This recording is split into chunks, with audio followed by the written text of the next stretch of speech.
2부 12가지 기후재난의 실제와 미래 1장 살인적인 폭염.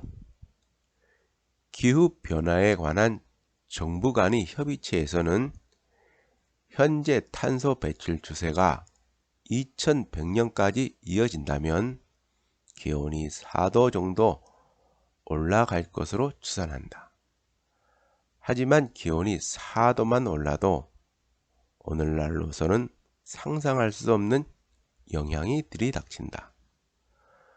미국 서부 16배에 해당되는 지면이 화재로 소실되며 도시 수백 개가 물에 잠길 것이다. 인도 및 중동 지역의 대도시에서는 기온이 너무 뜨거워져서 여름에 집 밖으로 나가는 순간 살인적인 위험이 동반할 것이다. 사실 기온이 2도만 상승하더라도 그런 일이 닥칠 것이다. 굳이 최악의 시나리오를 고려하지 않더라도 경각심을 갖기에 충분하다. 사실 이미 나타나고 있다. 1980년 이래로 위협적인 폭염이 발생하는 빈도가 50배 이상 증가했으며 앞으로 더욱 급격히 증가할 전망이다. 1500년부터 지금까지 유럽에서 여름 기온을 경신한 적이 총 5차례 있었는데 모두 2002년 이후에 발생한 기록이었다. IPCC에서는 일부 지역에서 그런 시기에 야외 활동을 하는 것만으로도 건강에 악영향을 미칠 수 있다고 경고한다. 너무 빨리 더워지니 예측 따위가 소용없다. 지구는 얼마나 뜨거워질까? 이 질문은 전문가의 견해가 필요한 과학적인 질문처럼 들릴지도 모른다. 하지만 실제로는 다분히 인간적인, 정확히 말하면 정치적인 질문에 가깝다. 기후변화가 초래하는 위협은 불확실성 때문에 변덕스러운 성격을 가진다. 지구는 언제 2도가 뜨거워지고 언제 3도가 뜨거워질까? 우리 자녀가 자녀를 낳고 또 그 자녀가 자녀를 낳는 2030년, 2050년, 2100년 즈음에는 해수면이 얼마나 높아질까? 어떤 도시가 물에 잠기고 어떤 숲이 메마르며 어떤 곡창지대가 황폐해질까? 앞으로 수십 년 동안 그런 불확실성이 인류의 문화를 지배하는 중대한 화제가 될 것이다. 우리가 살아가는 세계가 어떤 모습일지 불과 10년 내지는 20년 이후도 명확히 내다보지 못한 채 우리는 계속 똑같은 생활을 반복하면서 살아갈 것이다. 하지만 미래의 불확실성은 과학적 무지에서 비롯한다기보다는 거의 전적으로 인류는 어떻게 대응할까라는 열린 문제에 달려있다. 다시 말해 자연과학이 아니라 인간이 대답해야 할 문제인 우리는 앞으로 얼마나 많은 탄소를 더 내보낼까라는 질문에 달렸다. 지금도 기상학자들은 허리케인이 어느 정도 세기로 어떤 지역을 강타할지 상륙 일주일 전부터 놀랄 만큼 정확히 예측할 수 있다. 지구 온난화를 예측할 때도 모델은 충분히 뛰어나다. 문제는 핵심 투입값이 미지수라는 점이다. 우리는 어떻게 행동할까? 안타깝게도 인류가 얻은 교훈은 암울하다. 지구 온난화가 문제로 인식된 지 7, 80년이 지났지만 우리는 문제에 대처하고 스스로를 보호하기는커녕 에너지 생산 및 소비 방식에 이럴다할 조정을 거치지 않았다. 너무나 오랫동안 일반인 관찰자들은 과학자들이 기후를 안정시킬 수 있는 방안에 대해 논의하는 것을 지켜보면서 세상이 그에 맞춰 변화하리라고 결론을 내렸다. 하지만 세상 사람들은 그 방안들이 저절로 실현되기라도 할 것처럼 사실상 아무런 조치를 내리지 않았다. 시장 논리에 따라 에너지 혁신은 이윤 목적으로 이용당했을 뿐 탄소 배출량은 계속 늘어만 갔다. 정치권에서는 세계적으로 방대한 결속과 협력을 이룰 듯한 움직임을 보였지만 결국에는 얼마 지나지 않아 약속을 저버렸다. 가까운 미래에 도시가 훨씬 지배적인 거주 형태가 되면서 고열 문제는 더욱 심화될 것이다. 세계는 급속도로 도시화가 진행 중이다. 유엔에서는 2050년이면 전 세계 3분의 2가 도시에 거주하리라고 예측한다. 기후변화가 닥치더라도 흐름이 크게 늦춰지지는 않겠지만 도시화로 인한 대규모 인구 이동이 훨씬 위협적인 문제로 대두되기는 할 것이다. 특정 지역에서는 도시 생활 자체가 견딜 수 없는 지경에 이르면서 오히려 도시 인구가 도시 밖으로 빠져나가는 것이다. 폭염 기간에 도시에서는 도로가 녹아내리고 철로가 휘어질 것이다.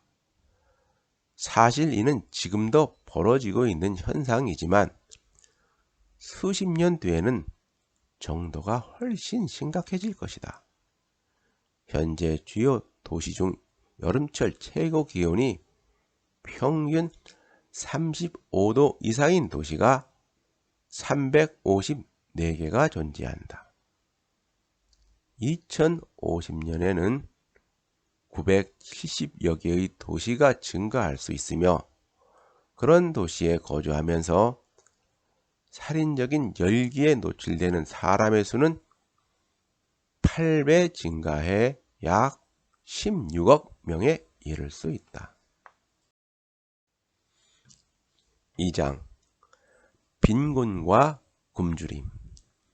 기후가 다양한 만큼 작물의 종류도 다양하다. 하지만 최적의 온도에서 자라는 주곡 작물과 관련해 경험적으로 입증된 한 가지 기본 법칙은 기온이 1도 상승할 때마다 수확량이 10%씩 감소한다는 것이다. 다시 말해 2100년까지 지구가 5도 뜨거워질 경우 먹일 사람은 50%나 증가하는 반면 곡식은 50% 감소할 수 있다는 말이다. 단백질로 계산하면 문제는 더욱 심각해진다. 햄버거 고기 1kg만큼의 단백질을 얻으려면 곡물 8kg이 필요하기 때문이다.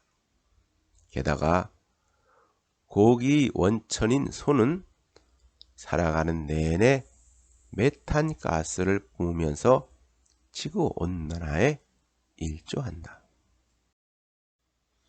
전 세계적으로 인간의 식단에서 곡물이 차지하는 비중은 약 40%에 달한다. 여기에 콩과 옥수까지 더하면 비중은 3분의 2까지 올라간다.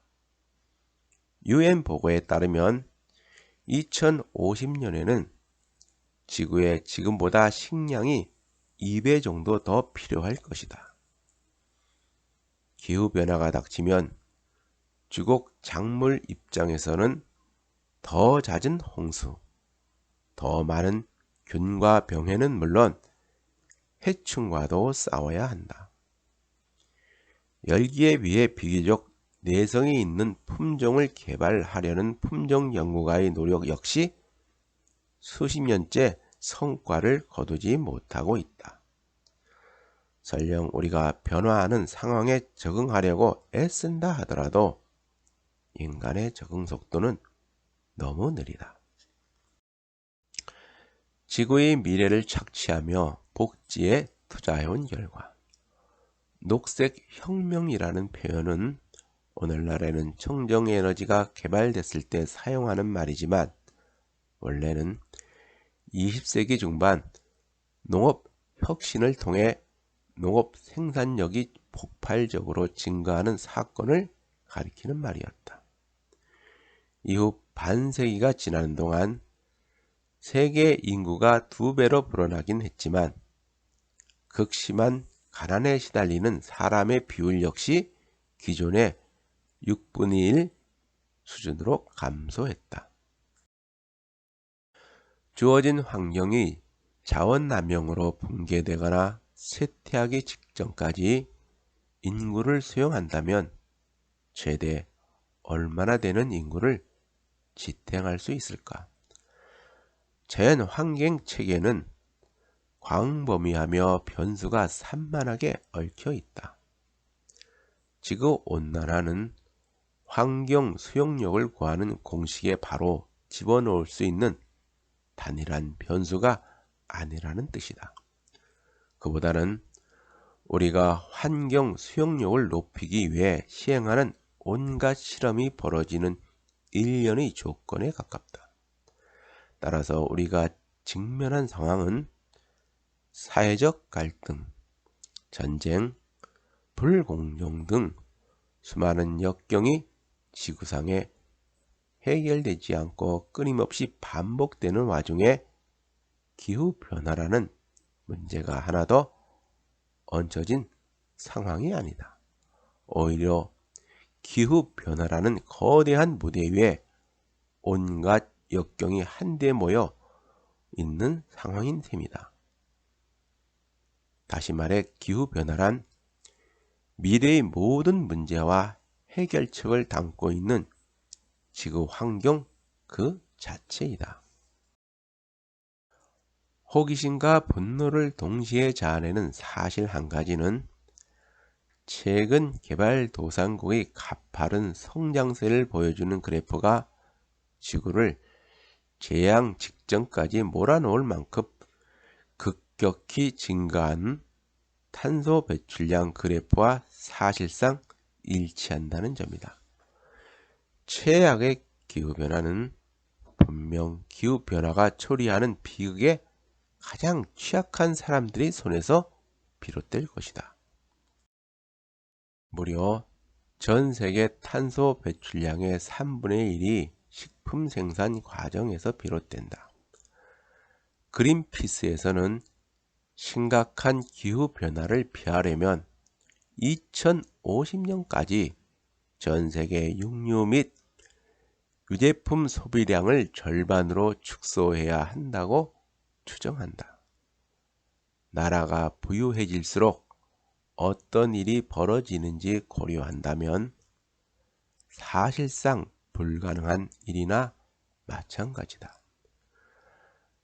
물질적 풍요를 위해 자연 세계에 가한 대대적인 손상과 풍요를 향한 끝없는 경주에서 뒤처진 사람들이 겪는 고통을 생각할 때 부유한 나라에서 살아가는 사람들은 자신의 일상 어디에서도 결백한 지점을 찾을 수가 없으며 실질적인 빚을 갚아야 한다고 생각하는 것이다. 기후변화를 완전히 부인하거나 혹은 반대로 완전히 체념하는 태도보다는 반쯤 무지하고 반쯤 무관심한 태도가 전염병처럼 널리 퍼져 있다. 윌리엄 T. 볼먼의 그의 저서 탄소 이데올로기에서 지금으로부터 멀지 않는 미래의 언젠가 우리가 살던 지구와 달리 더 뜨겁고 위험하며 생물학적으로 단순해진 지구를 살아가는 사람들은 당신과 내가 무엇을 했는지, 아니 애초에 생각이란 걸 하고 살았는지 궁금하게 여길지도 모른다. 우리를 이렇게 만든 건 우리 자신이었다. 우리는 늘 지적으로 나태했다. 스스로에게 질문을 던지지 않을수록 대답할 필요도 없었으니까. 우리 모두는 돈을 위해 살았고 결국 돈을 위해 죽었다. 굶주림이라는 제국의 지배. 세계에서 가장 경작에 적합한 토지마저 순식간에 황무지로 뒤바뀐다는 점에서 열기 자체보다 가뭄이 식량 생산에 더 큰 문제를 일으킬 수 있다. 기온이 2도 상승하면 가뭄이 지중해 연안과 인도 상당 지역을 강타하고 전 세계 옥수수와 수수 농장에 악영향을 끼치면서 세계 식량 공급에 큰 압박을 가할 것이다. 기온이 3도 상승하면 가뭄이 더욱 심각해져 중앙아메리카, 파키스탄, 미국 서부, 호주까지 닥칠 것이다. 기온이 올라가면 가뭄과 함께 전례 없는 폭우가 닥칠 것이다. 인류가 지난 수십 년 동안 눈에 띄는 생산량 증대를 이뤘음에도 불구하고 여전히 기근 없는 세계에서 살고 있지 못하다는 사실을 기억해야 한다. 오히려 많은 연구에서는 영양 불량 상태에 놓인 사람의 수가 세계적으로 8억 명에 이르며 그중 1억 명이 기후 충격으로 기근을 겪는다고 추산한다. 2004년에 발표된 논문에서는 1950년 이후로 우리가 기르는 식물에서 유익한 영양소인 단백질, 칼슘, 철분, 비타민C가 무려 3분의 1이나 감소했다고 주장했다. 먹거리가 전부 불량식품처럼 변하고 있는 것이다. 심지어 꿀벌 화분에 들어있는 단백질 역시 3분의 1만큼 감소했다. 탄소 농도가 증가함에 따라 문제는 더욱 악화된다. 최근 연구에 따르면 2050년쯤에 개발도상국에 거주하는 사람 중 1억 5천만 명이 영양 붕괴의 결과로 단백질 결핍에 시달리게 될 것이다. 세계 빈곤층의 대다수가 고기 대신 농작물을 통해 단백질을 섭취하기 때문이다. 공기 중에 이산화탄소 수치가 높을수록 영양소 전반이 감소하는 것으로 나타났다. 종합하자면 공기 중에 배출된 이산화탄소는 단지 벼 한 작물에 작용하는 것만으로도 6억 명에 달하는 사람들의 건강을 위협할 수 있다. 지난 수백, 수천 년 동안 여러 제국이 바로 그 한 작물 위에 서 있었다. 하지만 이제 기후변화가 굶주림이라는 새로운 제국을 가난한 사람들 사이에 우뚝 세우려고 한다. 3장 집어삼키는 바다. 의심의 여지 없이 바다는 살인마로 돌변할 것이다. 탄소 배출량 감축이 이루어지지 않는다면 21세기가 끝날 무렵 해수면은 최소 1.2m에서 최대 2.4m까지 상승할 수 있다. 파리 기후협약의 2도 상승 목표가 달성할 만한 목표처럼 느껴질 만큼 탄소 배출량을 급격히 감축한다 하더라도 해수면은 최소 0.6m에서 최대 1.8m까지 상승할 수 있다. 세계 주요 도시의 3분의 2가 해안가에 위치한다. 당연히 발전소, 항구, 해군기지, 농경지, 양식장, 삼각주, 갯벌 역시 주요 도시에 딸려 있다. 해수면이 상승하면 설령 해발 3m 이상에 자리 잡은 도시라 할지라도 훨씬 쉽게, 훨씬 자주 홍수 피해를 입을 것이다. 유럽과학자문위원회 보고에 따르면 홍수 빈도는 이미 1980년 이후로 4배, 2004년 이후로 2배 증가했다. 지도를 바꿀 정도로 빨리 녹아내리는 빙하. 인류가 새롭게 그려진 해안선에 어느 정도까지 적응할 수 있을지는 해수면이 얼마나 빨리 높아질지에 주로 달려 있다. 현재 우리가 이해하는 바로는 그 속도가 당황스러울 만큼 빠르게 증가하고 있다. 2018년 한 주류 연구에서는 불과 10년 사이에 남극의 빙상이 녹아내리는 속도가 3배 증가했다며 상황이 점점 더 빠른 속도로 악화된다고 보고했다. 남극 대륙의 운명이 어떤 식으로 끝날지는 다가오는 10년간 인류가 어떤 행동을 취하는지에 달려있다고 전문가들은 충고한다. 기후변화는 결국 인간의 행동이라는 변수의 상당 부분 좌우된다. 극적인 개입이 이루어지지 않는 한 지구상의 생명체가 겪을 수밖에 없는 극적인 변화를 회피하거나 예방하려면 인류가 언제 어떤 행동을 취할지가 매우 중요하다. 지극히 평범한 예측부터 지극히 극단적인 예측까지 모든 예측은 불확실성이라는 베일에 쌓여 있다. 하지만 해수면 상승은 특히 더 까다로운 문제다.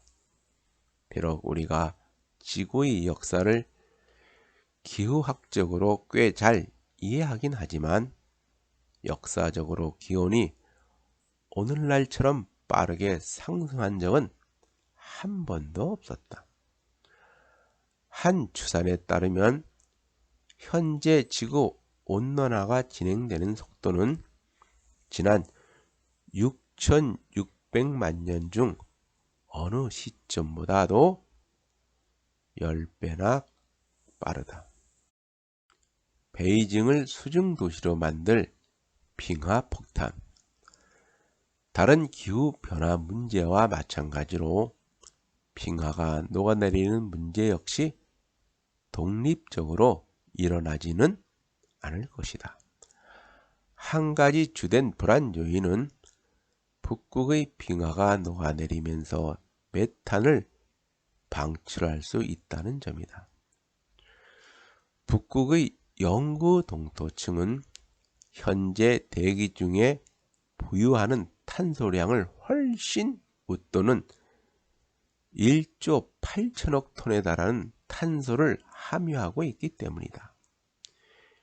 영구 동토층이 녹아내리면 매장된 탄소 중 일부는 이산화탄소보다 적어도 수십 배 이상 강력한 온실가스인 메탄으로 증발해 대기 중으로 방출된다. 현재 영구 동토층이 녹고 있다는 사실에는 모두가 동의한다. 영구 동토층이 해동되는 경우 해당되는 지역 전체가 대기 중에 탄소를 빨아들이는 탄소 흡수원에서 대기 중으로 내뿜는 탄소 공급원으로 뒤바뀔 것이라고 예측했다. 더 나아가 2100년까지 북극에서는 1000억 톤의 탄소가 방출된다고 지적했다. 북극에서 벌어지는 연쇄 피드백 작용에서 알베도 효과 또한 무시할 수 없다. 눈은 햇빛을 흡수하기보다는 다시 대기 밖으로 반사해 보낸다. 따라서 눈이 줄어들어 더 많은 햇빛이 지면에 흡수되면 지구 온난화를 가속화한다. 사실 우리는 이미 기후변화의 최종 단계에 바다가 어떤 모습일지 알고 있다. 그때까지 얼마나 걸릴지 모를 뿐이다.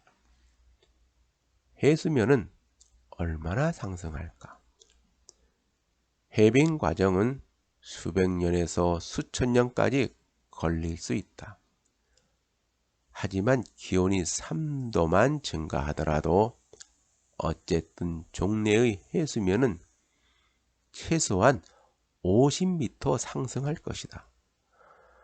바다가 그만큼 범람하는 경우 세상은 굳이 따지면 알아볼 수는 있겠지만 실질적으로 알아보지 못한다 하더라도 과언이 아니다. 일단 영국 런던은 물론 캐나다 몬트리올까지 거의 통째로 물에 잠긴다. 미국도 예외는 아니다. 미국 이외의 지역에서는 상황이 더욱 심각하다. 80m 해수면 상승은 결국 상한선을 예측한 것이긴 하지만 어쨌든 지구는 최종적으로 그런 결과를 맞이할 가능성이 꽤 높다. 어떤 인류 문명 세대가 물바다가 된 지구를 옆에서 지켜볼지는 그때 가서야 알 수는 있겠지만 온실가스가 너무도 오랜 기간에 걸쳐 영향을 미치기 때문에 가능성 자체를 피할 수는 없다. 물론 가장 두려운 변수는 범람이 어느 정도나 빨리 실현될 것인가다. 오늘날 이미 6억 명이 넘는 사람들이 해발 9m 이내에서 살아가고 있다. 4장 치솟는 산불. 지금의 화재는 불장난 수준이 될 것이다. 우리가 화재를 일상적인 일로 받아들이지 못하는 요인은 크게 두 가지다. 첫째는 기후가 안정되기는커녕 더욱 극심한 변덕을 부릴 것이라는 점이다. 어쩌면 현재 캘리포니아 사람들의 악몽을 차지하는 화재 사건들이 불과 10년 내로 낡은 일상이 되어버릴지도 모른다. 그때가 좋았지라고 생각하게 될지도 모른다. 역시 산불과 관련된 둘째 요인은 기후변화가 마침내 가정집 근처로 다가왔다는 점이다. 그것도 아주 특별한 집 근처로 말이다. 상대적으로 발전이 더딘 국가는 기후변화가 가하는 대대적인 피해를 이미 경험하는 반면 미국은 지리적 이점과 부의 힘 덕분에 기후변화의 공격을 상당 부분 막아냈다. 하지만 전부 막지는 못했다. 이제 가장 부유하다는 사람들마저 지구온난화의 공격을 받고 있다. 지구온난화가 이전 어느 때보다 강력하게 무차별적으로 날뛰기 시작했다는 사실을 보여준다. 어느 순간 정신을 차리고 보니 다가올 미래에 대처하기가 훨씬 어려워졌다는 것이다. 어떤 미래가 다가오고 있을까? 훨씬 더 큰 화재가 훨씬 더 자주, 훨씬 더 많은 땅을 태울 것이다. 이미 미국 서부에서는 지난 50년 사이에 화재철 기간이 2.5개월 증가했다. 기록상 산불이 가장 활발하게 일어났던 연도 10개를 꼽으면 2000년 이후에만 9개가 존재한다. 세계적으로 보면 화재철이 1979년 이후로 20% 가까이 증가했으며 미국에서는 불에탄 지역 면적이 1970년 이후로 2배 증가했다. 2050년까지 산불에 의한 피해는 다시 2배로 증가할 것으로 예측되며 미국 일부 지역에서는 화재로 소실되는 면적이 5배까지 증가할 수 있다. 수치는 기온이 1도 증가할 때마다 4배씩 증가할 수 있다. 일반적인 예측대로 21세기 말까지 기온이 3도 상승하면 미국에서는 이미 1년에 4만 제곱미터가 화재로 소실되는 지금보다도 16배나 더 큰 피해를 감당해야 한다는 뜻이다. 그렇다고 산불이 미국만 겪는 고초는 아니다. 산불은 전 세계적인 유행이 돼버렸다. 그린란드에서는 2017년에 화재로 피해를 입은 면적이 2014년에 비해 10배 증가했다. 북쪽에서 발생하는 화재는 저위도에서 발생하는 화재에 비해 더 빠르게 확산되는 경향이 있으며 기후학적으로도 전문가들의 염려를 불러일으키고 있다. 화재가 발생하는 검댕이와 재가 육지에 내려앉아 빙상을 검게 만들면 빙상이 더 많은 햇빛을 흡수해 더 빨리 녹아내릴 수 있기 때문이다. 화재가 미치는 피해는 선형적으로 증가하거나 순수하게 독립적으로 더해지지 않는다. 그보다는 생태계의 새로운 피드백 시스템을 가동한다고 보는 편이 더 정확하다.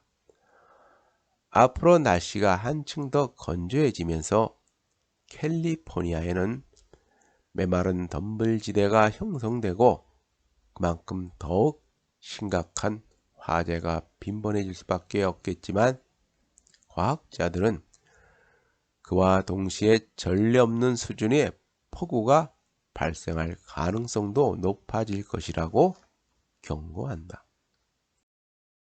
엎친 데 덮친 격으로 폭발하는 탄소. 자연적인 과정에 의해 산불에 의해 인간에 의해 나무가 죽음에 이르면 나무 속에 들어있던 이산화탄소가 때로는 여러 세기에 걸쳐 대기로 방출된다. 따라서 죽은 나무는 석탄과 같다고 할 수 있다. 이런 이유 때문에 기후변화가 촉발되는 피드백 시스템 중에서도 산불이 탄소 배출량에 미치는 영향은 특히 무시무시하다. 세계 곳곳에 존재하는 숲들이 전형적인 탄소 흡수원에서 탄소 공급원으로 뒤바뀌어 저장하고 있던 온실가스를 내뿜는다. 특히 산불이 이탄지대에 형성된 숲을 태우는 경우 극심한 결과가 초래된다. 게다가 화재가 발생할수록 기온이 더 상승하고 기온이 상승할수록 화재는 더 자주 발생한다. 현재 지구상에 존재하는 모든 산림지역 가운데 아마존 열대우림이 매년 흡수하는 이산화탄소의 양은 약 4분의 1에 해당한다. 하지만 2018년 브라질에서는 자이르 보우소나루가 아마존 열대우림 개발을, 다시 말해 산림 파괴를 용인하겠다는 공약을 내세우며 대통령으로 당선됐다. 한 사람의 행동으로 지구가 얼마나 되는 피해를 입을 수 있을까? 수많은 비행기, 자동차, 발전소를 끊임없이 가동하는 미국 경제가 매년 전 세계 탄소 배출량에 미치는 영향보다 정책 하나가 미치는 영향이 2배에서 3배 클 수 있다. 보우소나루 대통령의 정책은 전 세계 화석 연료 문제에 심각성을 더하는 면에서 단 1년치라고 하지만 중국에 미국을 합쳐놓은 영향력을 발휘할 수 있다. 전 세계 탄소 배출량의 약 12%는 산림 파괴가 원인이며 약 25%는 산불이 원인이다. 불과 30년 사이에 메탄을 흡수하는 산림 토양의 능력은 77%나 감소했다. 일부 전문가들은 설령 화석 연료를 즉시 중단하더라도 열대우림이 파괴되는 속도에 따라 기온이 1.5도까지 추가로 상승할 수 있다고 판단한다. 산림 파괴는 공중보건에도 악영향을 미친다. 예컨대 산림이 1km² 파괴될 때마다 매개 확산 현상 때문에 말라리아 발병 건수가 평균 27건 늘어난다. 나무가 잘려나가면 그만큼 해충이 몰려드는 것이다. 이런 피드백 시스템은 산불이 처리하는 현상만은 아니다. 모든 기후재난이 그처럼 악랄한 피드백 현상을 불러일으킬 수 있다. 산불만으로 공포를 느끼기에 충분하지만 기후변화가 진정으로 잔혹한 이유는 바로 기후재난이 초래하는 연쇄적인 혼돈 때문이다. 기후변화는 우리가 평생도록 안정적이라고 생각했던 모든 것들을 격렬하게 뒤집어 놓을 것이다. 집은 무기로, 도로는 죽음을 부르는 덫으로, 공기는 독약으로 바뀔 것이다. 5장 날씨가 되어버릴 재난들. 예전부터 인간은 날씨를 지켜보면서 미래를 예측하고는 했다. 하지만 앞으로는 날씨의 분노를 지켜보면서 과거의 업보를 기억하게 될 것이다. 기온이 4도 증가한 세계에서는 지구 환경 곳곳에서 수많은 자연재해가 들다 보니 자연재해를 그냥 날씨라고 부를 것이다. 통제불능의 태풍, 토네이도, 홍수, 가뭄 등 예전 같았으면 문명을 통째로 무너뜨릴 법한 기후재난의 사건이 일상적으로 지구를 공격할 것이다. 500년에 한 번 있을 법한 재난에 익숙해진다. 2040년 즈음에는 2018년 여름마저 평범해 보일 것이다. 하지만 이상기후는 단지 익숙해지는 것으로 끝나지 않는다. 이는 기후재난의 경계가 점점 더 나쁜 쪽으로 확장된다는 포효와도 같다. 다시 말해 급격한 기후변화가 정말 무시무시한 이유는 전 인류의 일상이 바뀌기 때문은 아니다. 한때 생각하지 못했던 특수한 재난이 훨씬 자주 일어나고 완전히 새로운 범주의 재난이 벌어질 수 있는 일로 변하기 때문이다. 유럽 과학 자문위원회에 따르면 1980년 이후로 폭풍 발생 빈도는 벌써 2배 증가했다. 앞으로 뉴욕에는 500년에 한 번 있을 법한 홍수가 25년마다 닥칠 것으로 예상된다. 게다가 해수면 상승 문제가 더욱 극심한 지역이 존재하므로 폭풍 해일의 분포는 지역에 따라 불균등하게 나타날 수 있다. 어떤 지역에서는 대형 폭풍이 훨씬 더 자주 닥칠 수 있다는 뜻이다.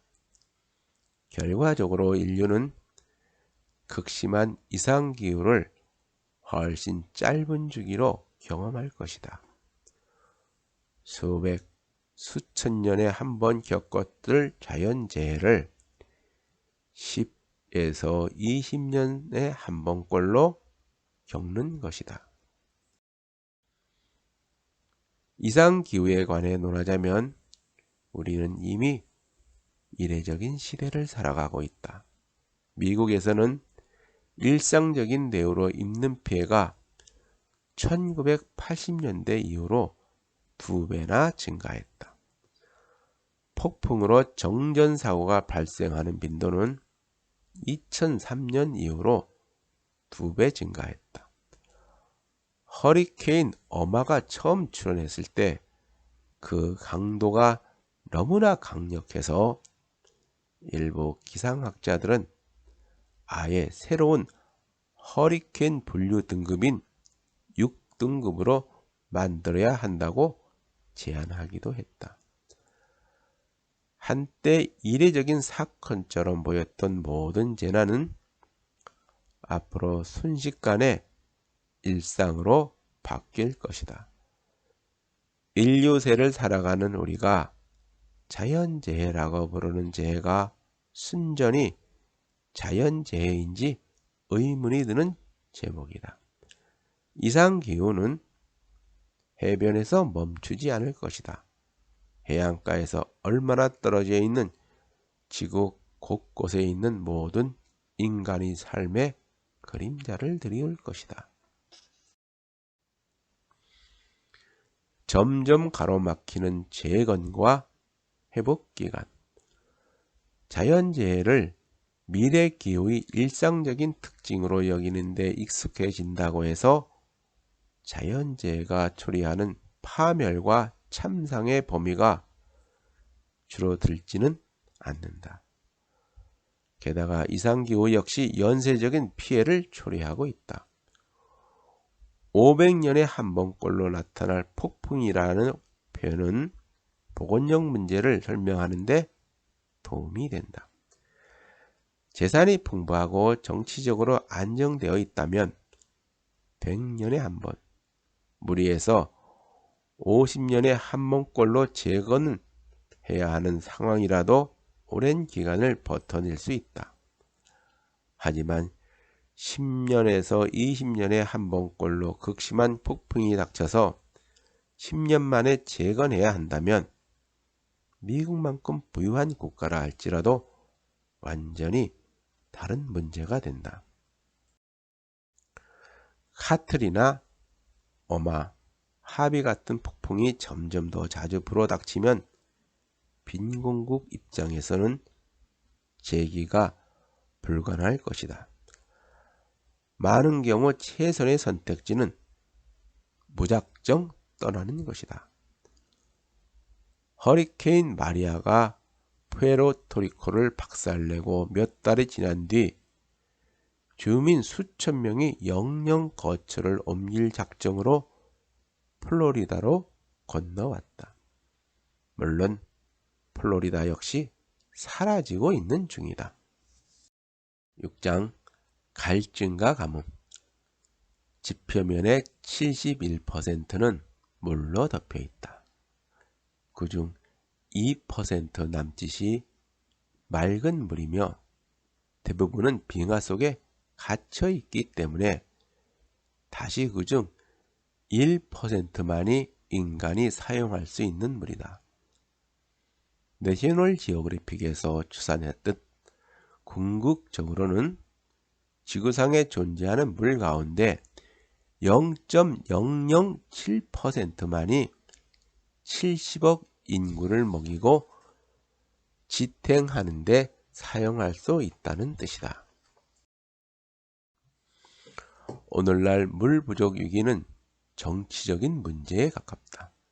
다시 말해 불가피하거나 필연적이거나 역량이 넘어서는 문제가 아니라 인간이 편의상 선택한 문제라는 뜻이다.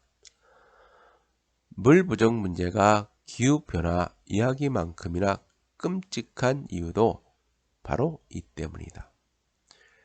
실제로는 자원이 풍족한데도 정부의 태만과 무관심, 부실한 기본시설, 수질오염, 무분별한 도시화와 개발 때문에 자원이 부족해진 것이다.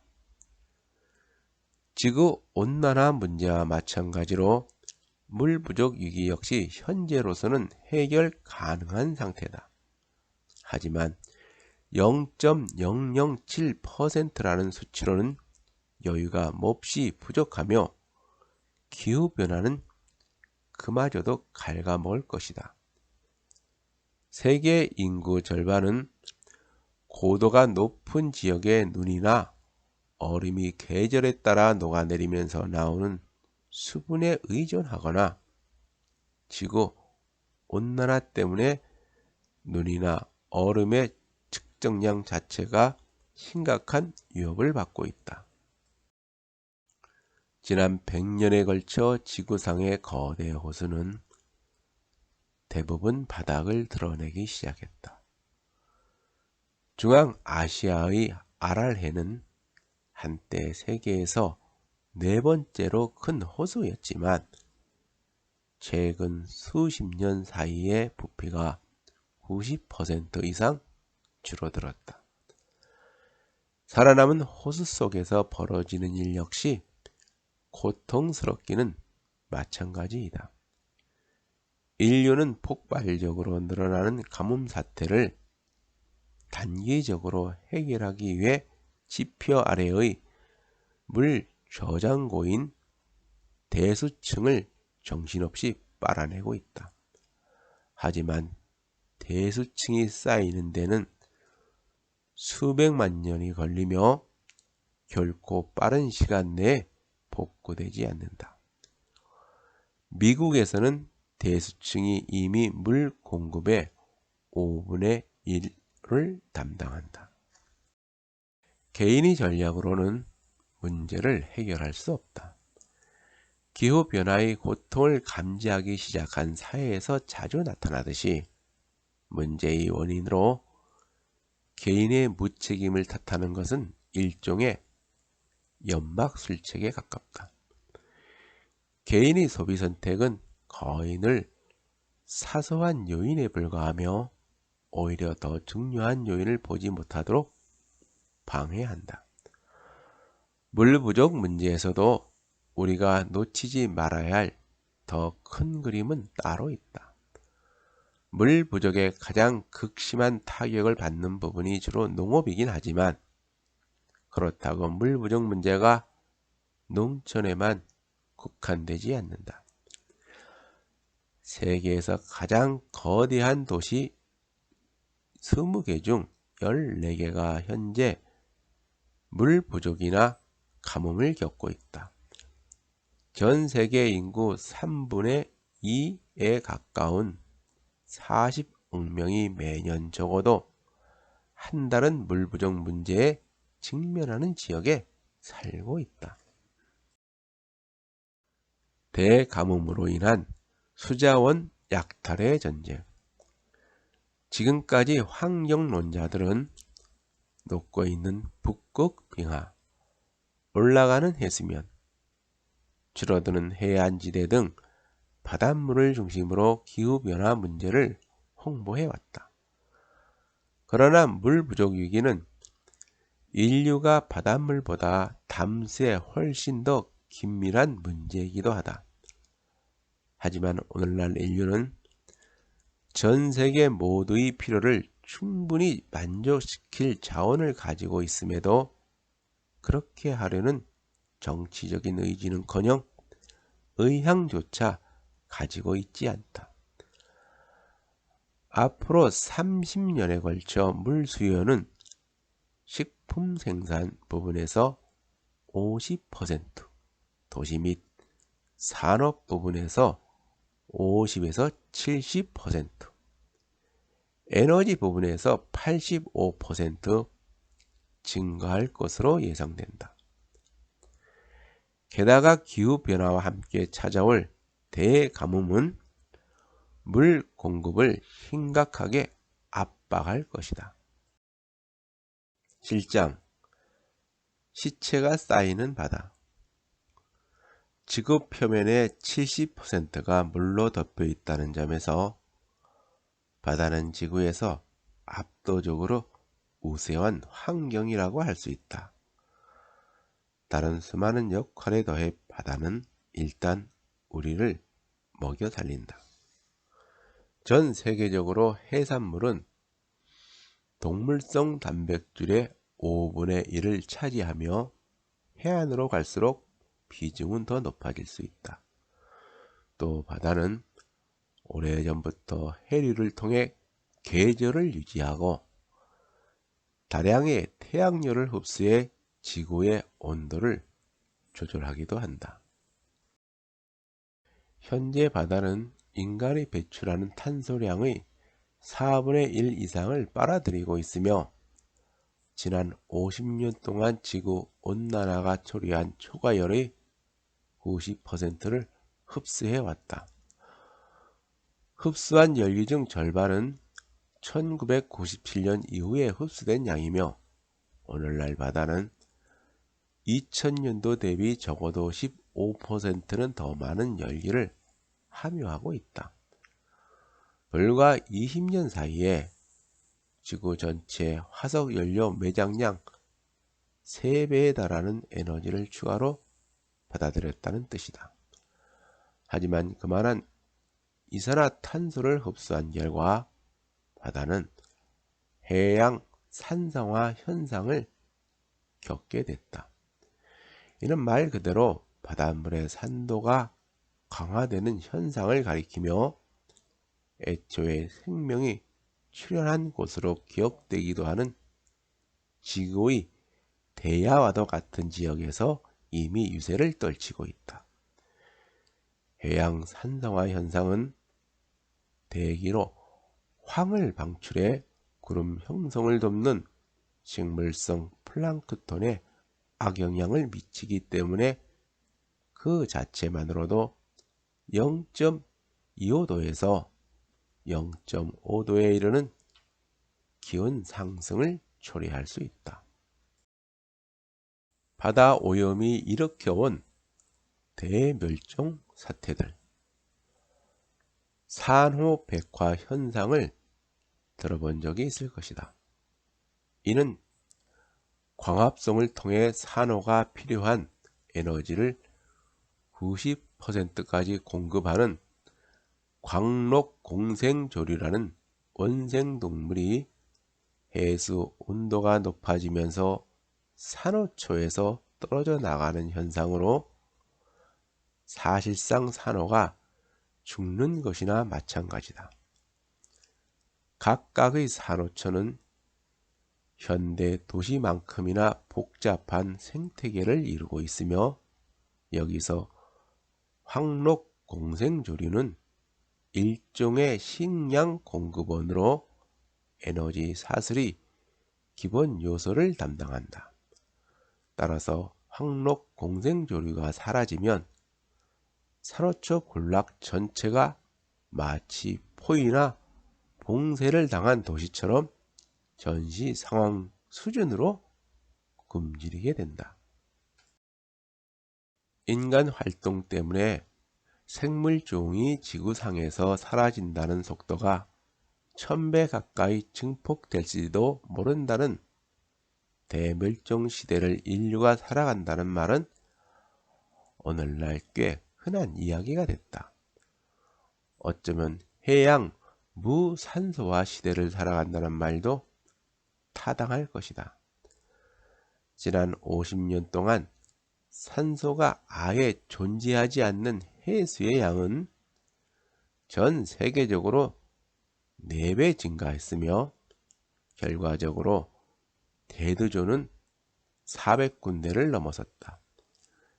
현재 해안 도시 수백 개가 산소가 충분히 공급되지 않아 악취가 진동하는 바다 위에 자리 잡고 있다. 물이 따뜻할수록 함유할 수 있는 산소량이 줄어든다는 점에서 부분적으로는 지구 온난화 자체가 무산소화의 원인이라고 할 수 있다. 바닷속 산소의 급격한 감소는 이전에도 여러 대멸종 사태에서 핵심적인 역할을 했다. 대두존을 만들어 해양 생물을 질식시키고 어장을 파괴한다. 과학자들은 마지막 폐렴기에 모든 피드백 고리가 활성화된 뒤 대멸종 사태를 최종적으로 마무리한 요소 가운데 황화수소가 포함됐으리라 추측한다. 거대한 바닷물 순환 시스템의 붕괴.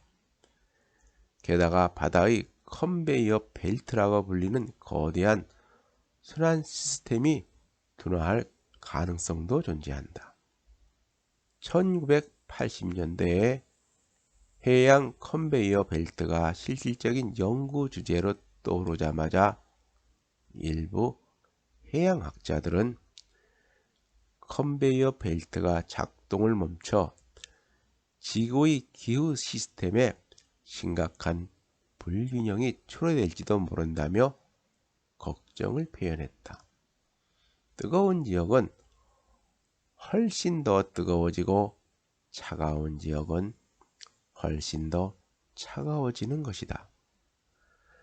지구 온난화가 진행될수록 우리가 바다 깊은 곳과 그 속에 잠겨있는 모든 생명체를 발견하기도 전에 해양 환경이 뒤바뀌면서 미지의 바다는 더욱 미궁 속으로 빠져들 것이다. 8장 마실 수 없는 공기. 앞으로 지구상의 공기는 더욱 뜨거워질 뿐만 아니라 더욱 더럽고 답답하고 건강에 나빠질 것이다. 가뭄은 공기질에 직접적인 영향을 미쳐 현재는 분진 노출이라고 불리는 미국 더스트볼 시기에는 분진 폐렴이라고 불렸던 현상을 초래한다. 지구가 뜨거워질수록 오존은 더 많이 형성되며 미국 국립대기연구소에 따르면 21세기 중반에 미국인이 오존 스모그로 고통받는 날수는 70%로 늘어날 것으로 예측된다. 오늘날 대기 오염으로 사망하는 사람의 수가 매일 1만 명에 달한다. 단 하루에 사망하는 사람 수가 여태까지 원자로 노심 용융으로 영향을 받은 수 총합보다 훨씬 더 많다. 그렇다고 원자력이 확실한 정당성을 갖는다는 뜻은 아니다.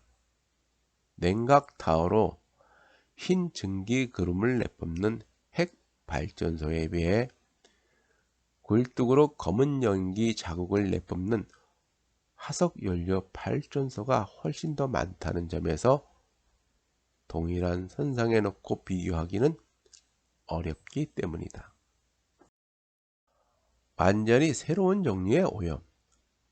이제 사람들에게 대기 오염은 전혀 의미 있는 뉴스거리가 되지 못한다.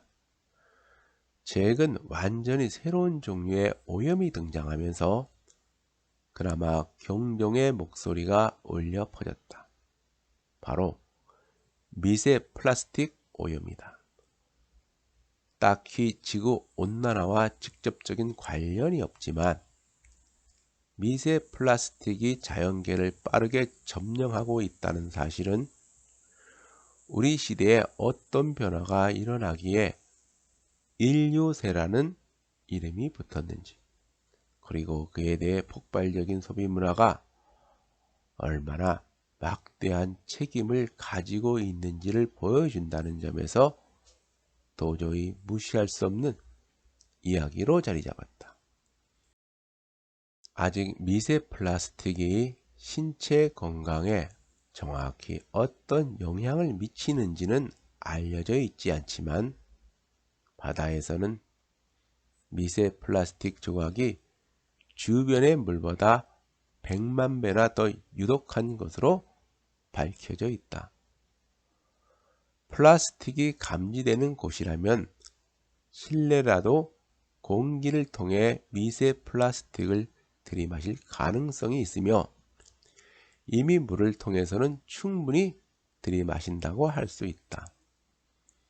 미국 도시 지역에서 수돗물을 조사한 결과 그중 94%에서 미세 플라스틱이 발견됐기 때문이다. 게다가 세계 플라스틱 생산량은 2050년까지 3배 증가할 것으로 예측되며 그때가 되면 바다에서는 물고기보다 플라스틱이 더 많을 것이다. 에어로졸과 지구 온도 사이의 무시무시한 연관성. 플라스틱 사태는 기후변화와 미묘한 관계를 형성한다. 환경 오염에 관해 불길한 예감을 일으키면서도 정작 지구 온난화와는 그리 상관없는 문제에 집중하도록 만드는 듯하기 때문이다. 하지만 탄소 배출량만 기후변화와 관련되어 있는 것이 아니다. 다른 오염물질 역시 상관관계를 가진다.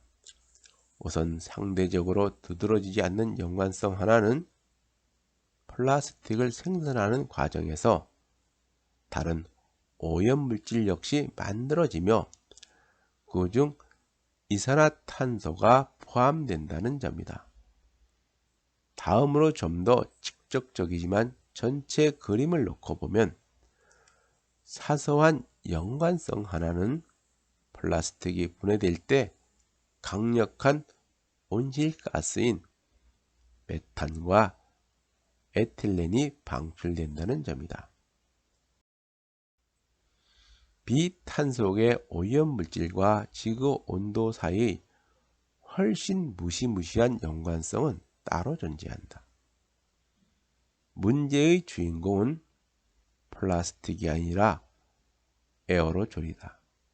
지구 대기 중에 떠다니는 모든 종류의 입자를 포괄하는 에어로졸은 햇빛을 반사함으로써 지구 온난화를 억제한다. 다시 말해 발전소, 공장, 자동차를 통해 배출하는 모든 비탄소의 오염물질은 아이러니하게도 우리가 현재 겪고 있는 지구 온난화의 영향력을 줄여왔다. 9장 질병의 전파. 현재 북극의 빙하에는 지난 수백만 년 동안 공기 중에 퍼진 적이 없는 질병이 갇혀 있다. 인류가 한 번도 마주친 적이 없는 질병도 있다. 그런 인류 역사 이전의 질병이 밖으로 나오면 오늘날 우리의 면역 체계는 대응하는 방법조차 모를 것이다. 이미 여러 종류의 미생물이 연구실에서 소생된 사례가 존재한다. 2005년에는 32,000년 전의 극한 생물계 박테리아를 되살리는 데 성공했다. 2007년에는 800만 년 된 미생물을 소생시켰다. 2018년에는 이전에 비해 덩치가 좀 더 큰 42,000년 동안 영구 동토층에 갇혀있던 선충을 되살렸다. 북극에는 비교적 최근에 활약했던 무시무시한 질병 역시 저장돼 있다. 예컨대 알래스카에서는 1918년에 5억 명을 감염시키고 5천만 명을 죽음에 이르게 한 독감 바이러스가 발견됐다. 2016년 영구 동토층이 후퇴하면서 75년 전에 탄저병으로 사망했던 술록 사체가 노출되는 일이 발생했다. 결과적으로 소년 하나가 사망했고 20명이 탄저균에 감염됐으며 2,000마리 이상의 술록이 떼죽음을 당했다. 더욱 강하고 빨라진 바이러스. 전염병 학자들은 먼 옛날의 질병이 깨어나는 것보다 더 염려하는 상황은 지구 온난화 때문에 현존하는 질병이 장소를 옮기고 관계망을 바꾸며 심지어 진화를 거듭하는 것이다.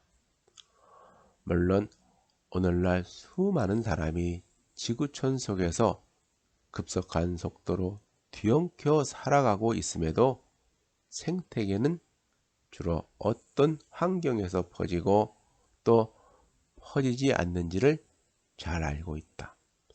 하지만 지구온난화는 그처럼 안정된 생태 환경을 뒤죽박죽으로 만든다. 전염병이 마치 스페인의 정복자 코르테스처럼 경계를 넘나든다는 뜻이다. 존재도 몰랐던 수많은 박테리아의 출현.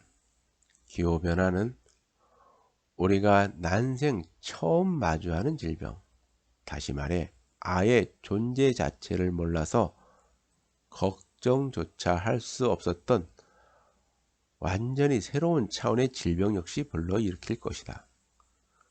과학자들은 지구에 아직 발견되지 않는 바이러스가 100만 종 이상 존재한다고 추정한다.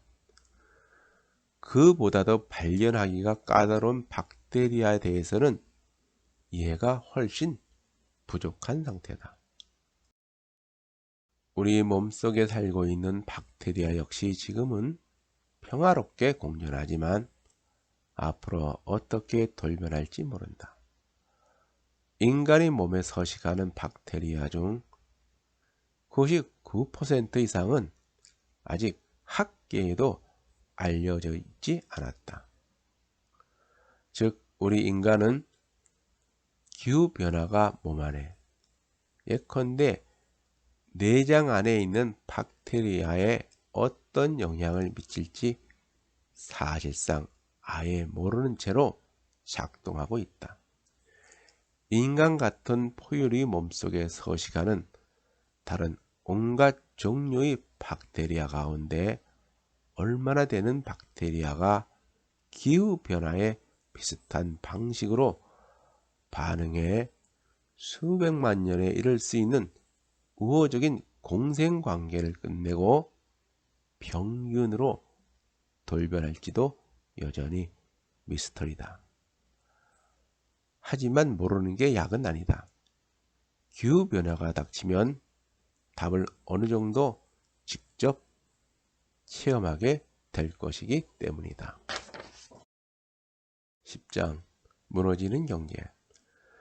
서양에서는 사람들이 증기기관이나 컴퓨터 등의 혁신을 이룸으로써 그리고 역동적인 자본주의 보상체계를 발전시킴으로써 처절한 생존 경쟁에서 벗어나는 데 성공했다고 믿는 경향이 있다.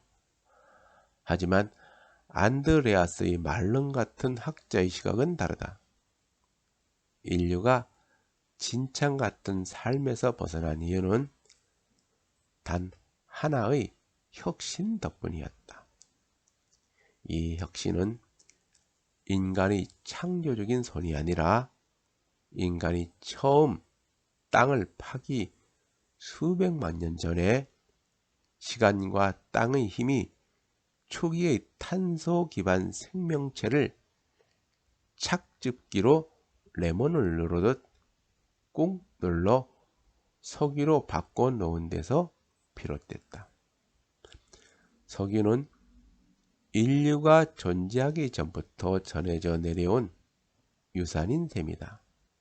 하지만 인간은 바로 그 에너지 저장고를 발견하자마자 마구 남용하기 시작했다.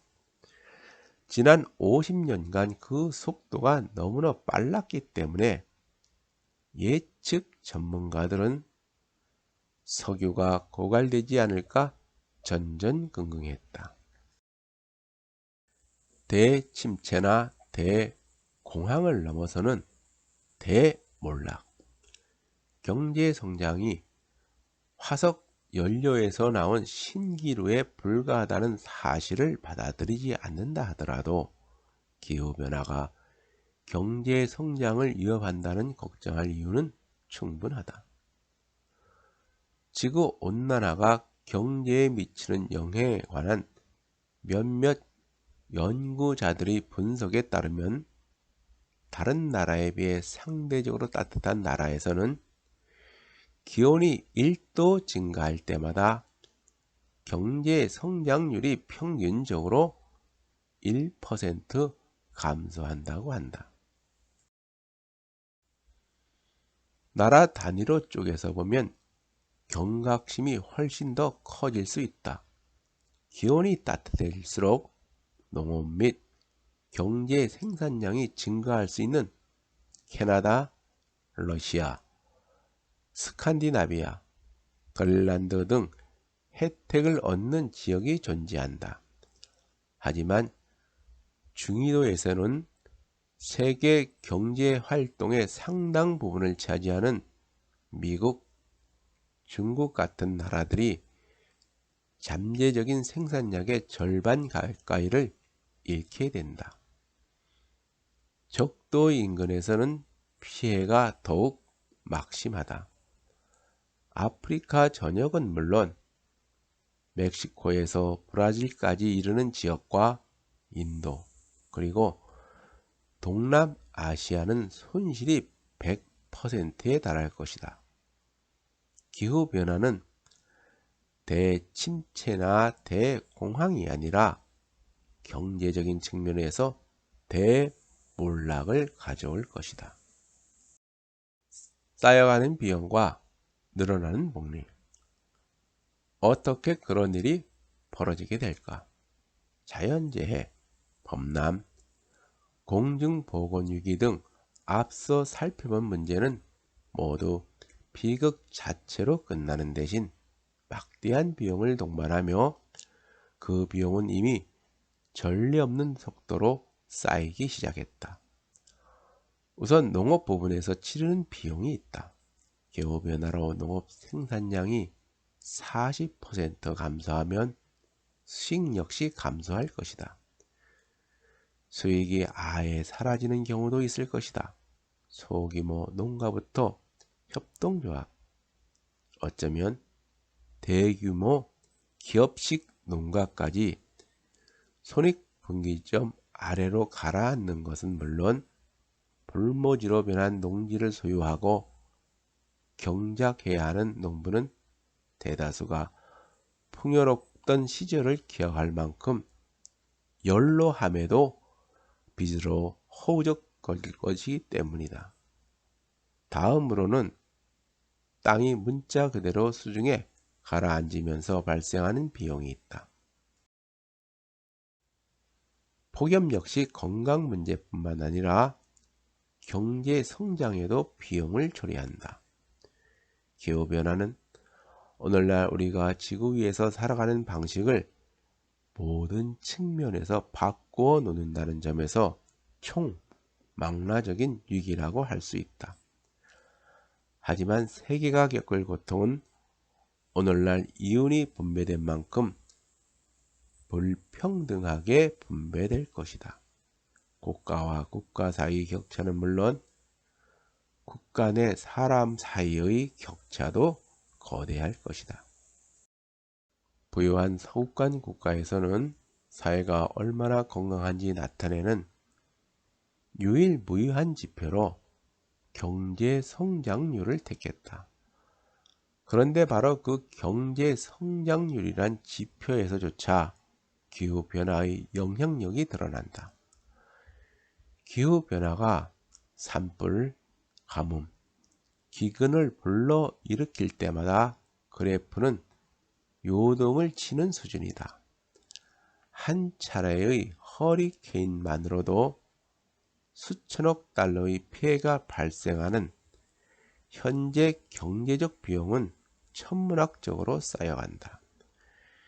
기후변화가 초래하는 몰락은 빠져나오거나 안심할 기회조차 주지 않을 수 있다. 물론 늘 그랬듯이 경제가 몰락하는 와중에도 어떻게든 이익을 얻을 방법을 찾아내는 사람이 극소수 존재하겠지만 대다수가 경험하는 현실은 갱도 바닥에 기약 없이 파묻힌 광부의 현실과 다르지 않을 것이다.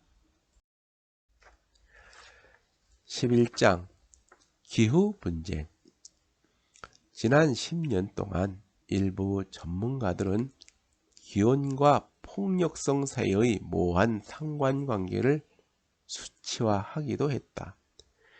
예컨대 기온이 0.5도 상승할 때마다 무력 분쟁이 일어날 가능성은 10에서 20% 증가할 수 있다고 한다. 물론 기후학에서 어떤 문제도 그처럼 단순화시킬 수 없지만 수치 자체는 굉장히 충격적이다.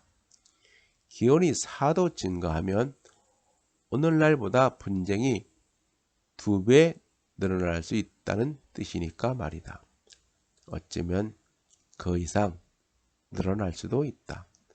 아프리카에서는 기후변화로 분쟁 가능성이 10% 이상 올라갔으며 2030년이면 분쟁 가운데 사망하는 사람 수가 3,000명 늘어나리라 예상된다. 헐벗은 지구 위에서 빽빽한 인구가 벌일 자원전쟁. 오늘날 미국 당국도 국방부를 통해 기후변화의 위험도를 정기적으로 평가하고 온난화가 전쟁을 좌우하는 새로운 시대에 대비하는 등 기후변화에 집착하는 것이라 평가한다. 해수면 상승으로 미국 해군 기지가 침수된다는 사실 역시 꽤나 곤혹스러운 문제며 북극에서는 빙하가 녹아내리면서 거의 우주개발 경쟁만큼이나 생경한 새로운 전쟁의 장이 펼쳐질 것으로 보인다. 일부 학자들은 최근 수십 년간 중동 지역에서 갈등이 심화되는 데는 지구 온난화의 압력이 반영 됐을 수 있다고 추측한다. 선진공업 국가가 중동 지역의 석유를 추출해 사용하면서 온난화가 가속되기 시작했다는 점을 고려한다면 더욱 잔혹하게 느껴지는 가설이다. 가뭄 및 흉작은 보코하람, 이슬람 국가, 텔레반, 파키스탄의 이슬람 무장단체 등 과격한 급진주의와 관련되며 특히 민족 간 분쟁에서는 상관관계가 더욱 두드러지게 나타날 수 있다. 기후변화와 분쟁 사이에 상관관계가 존재하는 이유는 무엇일까? 일단은 농업과 경제 때문이라고 요약할 수 있다. 수확량이 감소하고 생산량이 하락하면 사회가 불안정해질 수 있으며 가뭄과 폭염이 닥치면 정치적 분열을 비롯해 이전에는 걱정할 필요가 없었던 갈등이 드러나면서 사회가 훨씬 깊은 충격에 빠질 수 있다. 그 충격이 강제 피난 사태를 이야기하고 강제 피난 사태가 다시 정치적, 사회적 불안을 이야기하는 과정 속에서 분쟁 가능성은 더욱 높아진다. 게다가 피난에 성공한 사람이 해당 지역에서 언제나 환영받는 입장은 아니다. 오히려 최근 역사를 보면 정반대의 상황이 펼쳐지는 경우가 많았다. 이주민 숫자는 이미 역대 최고치를 경신하고 있다. 이처럼 고려해야 할 요소가 워낙 복잡하게 얽혀 있으므로 연구자들 역시 원인을 함부로 특정하지는 않는다. 하지만 지구온난화는 본래 그 잔혹성을 복잡하게 드러내는 법이다. 경제적 손실과 마찬가지로 분쟁 역시 기온 상승 자체가 독립적으로 작용한 결과라기보다는 기후변화가 초래하는 온갖 끔찍한 여파와 연쇄작용이 종합적으로 작용한 결과라고 봐야 한다. 어떤 경우에서든지 기후는 단독 요인으로 작용한다기보다 복잡하게 얽힌 온갖 사회적 불안 요소에 불을 붙이는 불꽃 역할을 한다. 이런 복잡성 때문인지 사람들은 늘어나는 전쟁의 위협을 명확하게 이해하지 못한 채 정치와 경제가 전쟁을 일으키는 주된 요인이라고 결론을 내린다. 실상 전쟁은 물론 정치와 경제마저 다른 모든 것과 마찬가지로 급변하는 기후가 만들어낸 조건에 따라 좌우되는데도 말이다. 인류가 폭력, 전쟁, 가난을 줄이고 유아 사망률을 낮추며 기대 수명을 늘리는 면에서 단기간에 발전을 이룰 수 있었던 이유는 화석 연료라는 새롭게 발견된 동력이 산업화와 사회 변화에 불을 지피고 있기 때문이다. 그 발전의 대가는 즉 산업화를 통해 남반구의 수십억 인구를 중산층으로 끌어올리는 대신 치르게 될 대가는 바로 기후변화다. 역사를 통틀어 대부분의 전쟁이 자원 부족 사태로 촉발된 분쟁이었다는 사실을 잊어서는 안 된다. 기후변화로 헐벗은 땅에 인구만 빽빽이 들어갈 지구에서 바로 그 자원 부족 사태가 벌어질 것이기 때문이다. 게다가 자원 전쟁은 보통 자원을 늘려주지 않는다. 많은 경우 오히려 자원을 소멸시킨다. 개인 간에 발생하는 분노와 폭력, 국가 간의 충돌만 하더라도 우리에게 미치는 영향은 막대하다. 조각보처럼 하나로 연결됐던 나라들이 난잡하게 뜯어져 서로에게 끔찍한 피해를 입히는 것이다. 하지만 기후변화는 각각의 천조각 안에서 개인이라는 실을 뜯어내기도 한다. 사람들이 쉽게 화를 내고 서로 간에 마찰이 발생하며 가정 내에서도 폭력이 발생하는 것이다. 열기는 온 신경을 날카롭게 만들기 때문이다. 과거 통계 자료를 보면 기후변화의 영향력은 더욱 확실하게 드러나며 20세기 중반 선진국에 등장한 에어컨조차 여름철 범죄 급증 문제를 해결하는 데 거의 기여하지 못했다. 단지 기온 문제만은 아니다. 2018년 미국 도시 9,000개 이상을 대상으로 한 방대한 데이터를 조사한 결과 대기 오염 수준이 차량 절도, 강도, 도둑질, 폭행, 강간, 살인 등 그들이 살펴본 모든 종류의 범죄율과 양의 상관관계를 가진다는 사실을 발견했다. 기후변화는 좀 더 우회적인 방식으로 폭력에 영향을 미치기도 한다. 과테말라에서는 전통적으로 커피와 사탕수수가 주력 상품이었다. 하지만 두 작물 모두 기후변화로 인해 앞으로 수십 년 내에 재배가 불가능해질 것이다. 12장 시스템의 붕괴. 기후변화가 일으키는 증폭 현상은 분쟁이 없는 상황에서도 피난민을 초래할 수 있다. 말 그대로 기후 난민이 발생하는 것이다. 한 추산에 따르면 2008년 이후로 기후 난민은 이미 2,200만 명이 생겨났다. 부유한 나라인 미국은 아직까지는 기후변화로 인한 혼란을 잘 견디는 편이다. 21세기가 지나면서 해안지대가 쑥대밭이 되고 지형이 완전히 바뀌더라도 수천만 명의 미국인 이주민은 어쩌면 새로운 환경에 그런대로 적응할지도 모른다. 하지만 지구온난화는 해수면의 문제로 끝나지 않으며 미국이 첫 표적도 아니다.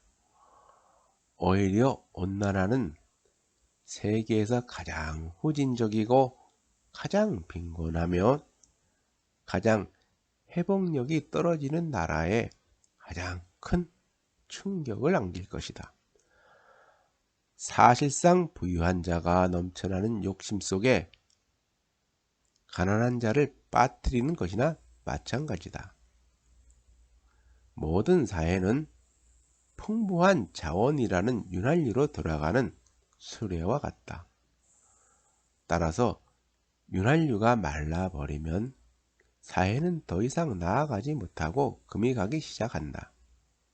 그들이 지켜보는 가운데 시장은 붕괴하고 가격에는 거품이 끼며 부유한 자와 무장한 자는 재화와 서비스를 독점하고 법 집행기관은 이익기관으로 퇴보하며 정의에 대한 기대 자체가 사라지면서 생존은 개인의 수완에 달린 문제로 급변할 것이다. 비인간적인 생활 조건이 일상이 되는 순간 위기가 사회라는 시스템에만 닥치지는 않는다. 몸이라는 시스템에도 닥칠 수 있다. 홍수든 가뭄이든 갑작스런 이상 강우 현상은 농업 공동체를 경제적으로 무너뜨릴 수도 있지만 태어나는 유아에게 영양 부족 현상을 초래할 수도 있다. 지구 온난화가 소비자 계층 개인이 결정에 영향을 미친다는 사실은 물론 잘 사는 사람들 사이에 피어오르는 묘한 금욕적 자부심을 드러내기는 하지만 지구 온난화를 지나치게 좁은 시야로 바라본다는 뜻일지도 모른다. 하지만 지구 환경의 몰락은 불가피한 미래가 아니라 선택권이 남아있는 미래다. 완전히 뒤바뀐 세상에 아이들이 하나하나 나올 때마다 그들에게는 온갖 가능성이 열려 있을 것이다. 순진한 생각이 아니다. 우리가 아이 곁을 지키면서 그들을 위한 세상, 그들과 함께하는 세상, 그리고 우리 자신을 위한 세상을 만들도록 손을 보탤 것이기 때문이다. 다가올 수십 년이 어떤 식으로 흘러갈지는 아직 정해지지 않았다. 새로운 아이가 태어날 때마다 지구와 지구 위를 살아가는 아이의 삶에 얼마나 많은 피해가 더해질지 고려해 타이머도 다시 맞춰야 한다. 미래가 굳게 닫힌 듯하고 운명이 이미 정해진 듯 하겠지만 사실 가능성은 우리에게도 충분히 열려 있다. 그럼에도 미래를 조금도 바꿀 수 없다는 말만 반복하다가는 그 가능성마저 정말로 닫혀버릴 것이다. 언뜻 냉철한 지혜를 담은 것처럼 들리는 말은 많은 경우 무관심을 덮으려는 핑계에 불과하다. 인류의 정신건강에 미치는 충격적인 영향. 세상에 고난이 가득할 때 인간의 이기적인 정신은 현실을 마음 한구석에 떼어놓으려고 애쓴다. 실제로 지구 온난화의 영향력이 인류가 고안하는 온갖 대처 방안을 압도할 때 인간의 심리 상태에 어떤 흔적이 남을지는 기후학자들 사이에서 새롭게 떠오른 흥미로운 연구 분야 중 하나다. 간단히 말해 불타는 지구는 우리의 정신 건강에 어떤 영향을 미칠까? 가장 예측하기 쉬운 변수는 트라우마다. 극단적인 기상 환경에 노출되는 사람 중 4분의 1에서 2분의 1이 트라우마로 정신 건강에 지속적인 충격을 받을 것이다. 밖에서 기후재난을 지켜보는 사람들 역시 트라우마를 겪을 수 있다.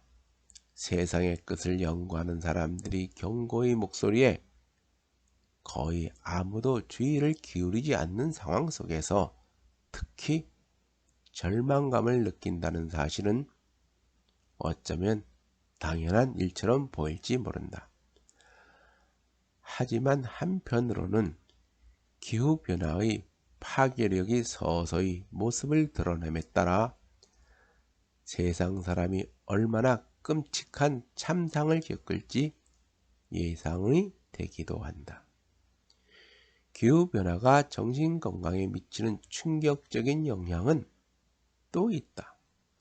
기후변화가 우울증의 발병 및 악화에 영향을 미친다고 밝힌다. 데이터를 보면 기온과 습도가 높을수록 정신건강 문제로 응급실을 방문하는 사례가 늘어났기 때문이다. 폭염은 그 밖에도 기분장애, 불안, 치매 같은 질환을 악화시킨다. 앞에서 살펴본 것처럼 기온 상승은 사람들 사이에 갈등과 폭력이 발생할 가능성이 높다. 따라서 기온이 상승할수록 스스로에게 유해를 가할 가능성이 높아진다는 사실도 그리 놀랄 만한 일이 아니다. 기후 변화에 관한 학문이 발전해온 속도를 보면 흥분이 느껴지기도 하지만 겸손한 마음이 들기도 한다.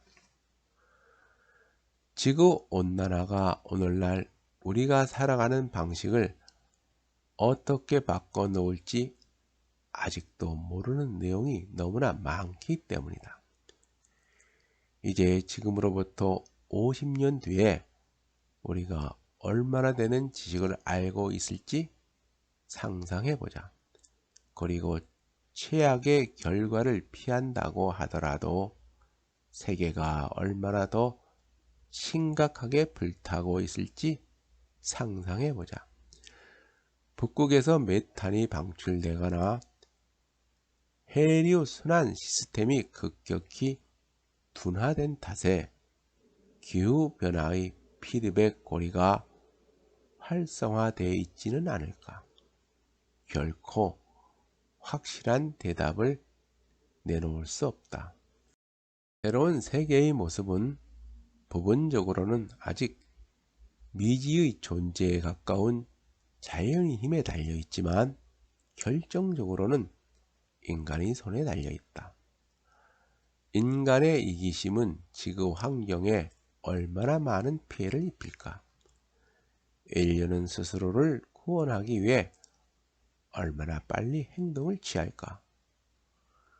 지구 온난화로 인한 다양한 재난은 하나의 격자처럼 얽혀 복합적인 기후 위기를 초래할 것이며 그 속에서 아마 수십억에 달하는 일부 인류가 살아갈 것이다. 그 모습은 어떠할까?